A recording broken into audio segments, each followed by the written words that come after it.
Hello বন্ধুরা, তোমার সকলকে স্বাগতম তোমাদের চ্যানেল ডাব্লিউবি প্রাইভেট টিউশনে।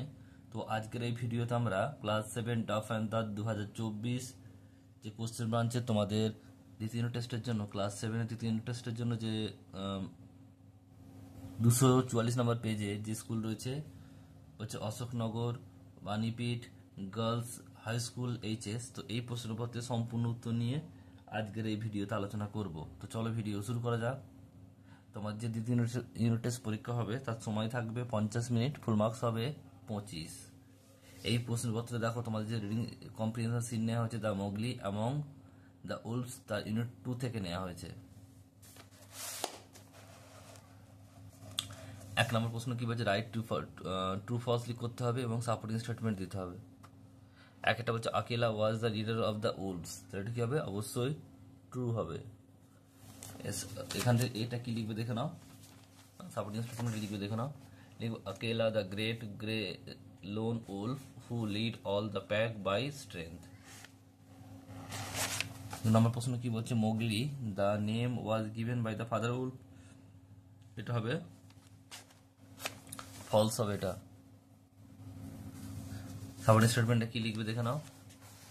লিখবে lie still little froggy O you Mowgli, for Mowgli the froggy I will call you, এটা হচ্ছে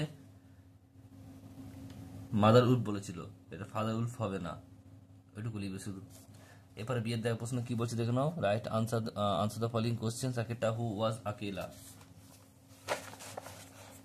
লিখবে Akela was the great grey lone wolf who lead all the pack by strength and cunning.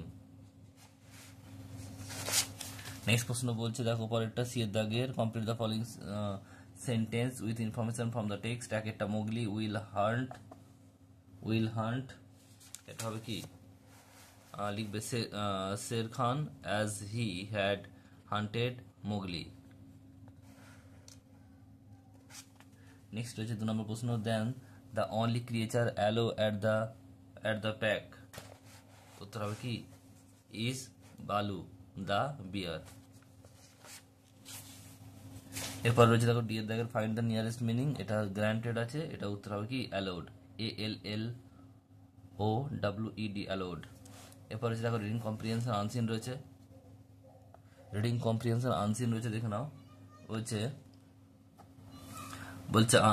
Read the following passage and answer the question given below. একটা বলছে water pollution is a great threat to us today, বলছে জলদূষণ হচ্ছে আমাদের কাছে খুব বড় একটা বিপদ। The polluted water harm human being, বলছে এই দূষিত জল মানুষকে অ্যান্ড অ্যানিম্যাল হু ইউজ ইট, এবং পশু যারা এটা জল ইউজ করে তাদেরকে ক্ষতি করে।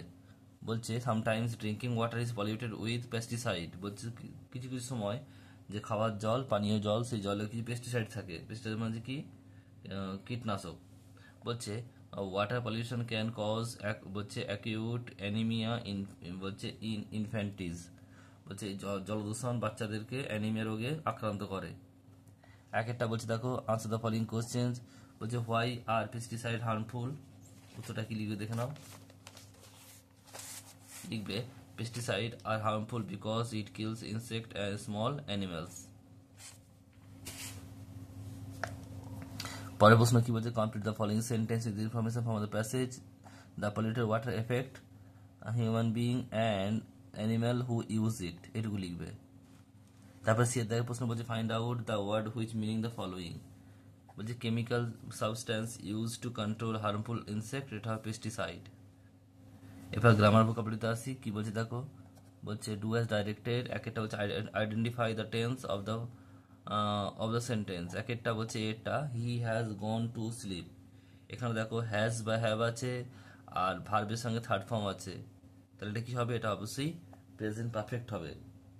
এটা কেন হ্যাজ হয়েছে? কারণ হচ্ছে সিঙ্গুলার নাম্বার, তাই যদি এটা প্লুরাল হতো তাহলে হ্যাভ হতো, তাহলে he has gone to sleep, তাই এটা প্রেজেন্ট পারফেক্ট হলো। তারপরে প্রশ্ন দেখো কি রয়েছে, দেখো সাবজেক্ট রয়েছে, তারপরে কি হ্যাড আছে, তারপরে ভার্বের সঙ্গে থার্ড ফর্ম আছে, এটা কি হবে? এটা অবশ্যই পাস্ট পারফেক্ট হবে। তারপরে প্রশ্ন 3 বলছে ও you have leave that to me Rama said, বলছে পাঞ্চুয়েট দ্য সেন্টেন্স, তাহলে ও লিখে এক্সক্লেমেটরি চিহ্ন দেবে, you leave that to me, এটা ইনভার্টেড কমা ক্লোজ, তারপরে লিখবে রামা সেড। তারপরে প্রশ্ন দেখা রয়েছে, এরপরের প্রশ্ন তিনটা বলছে গিভ অ্যান এক্সাম্পল অফ হচ্ছে future indefinite tense using in a sentence. তাহলে আমাদের জানতে হবে যে ফিউচার ইনডিফিনিটের গঠনটা কেমন। প্রথমে দেখো সাবজেক্ট হয়, তারপরে প্লাস শ্যাল বা উইল হয়, তারপরে V1 হয়, তারপরে অবজেক্ট হয়। তাছাড়া আমি করছি দেখে নাও।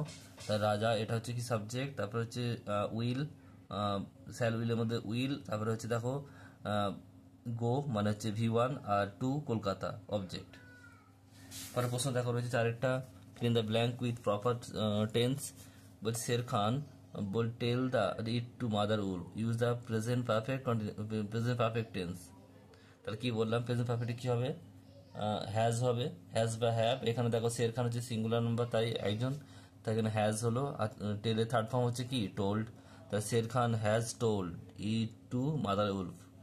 যেটা বলছে সি বলছে গো টু ওয়ার্ক, এখানে পাস্ট পারফেক্ট বলেছে। এখানে দেখো কি বললাম, এখানে সাবজেক্ট সঙ্গে কি হয়, সাবজেক্ট হবে, তবে হ্যাড হবে, তারপরে ভার্বের থার্ড ফর্ম। তাহলে এখানে সি হ্যাড গন, গো এর third form gone to work.